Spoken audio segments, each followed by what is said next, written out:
Donald Trump's strategy today to fight impeachment? Damn the Democrats, the media, and the polls, everyone else's. I have the real polls. The CNN polls are fake. The Fox polls have always been lousy. I tell them they ought to get themselves a new pollster.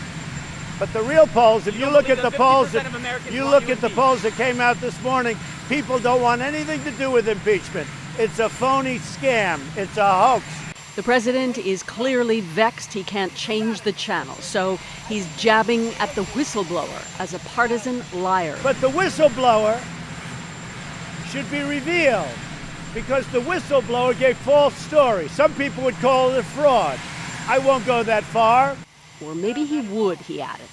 The whistleblower's legal team says Republicans can ask him written questions, but not unmask him.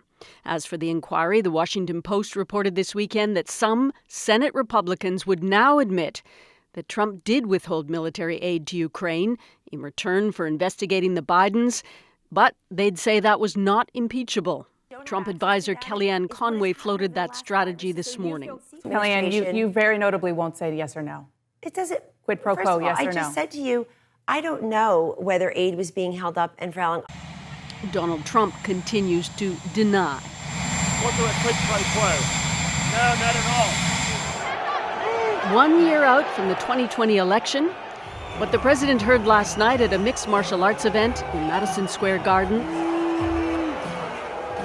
mimics the latest poll on impeachment. Boos and cheers in almost equal measures.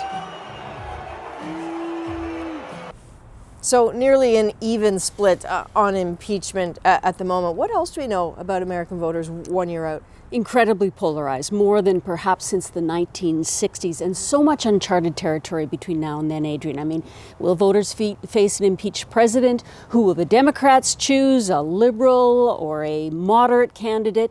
And then the economy. Will it stay strong, or if it slips, that could hurt the president? So we come from a country where elections are sort of 40 days long. To think about it as a year out, it's so far away.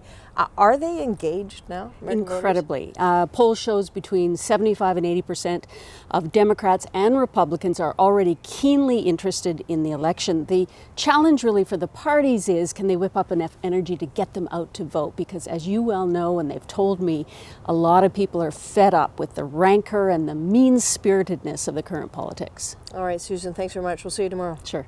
All right.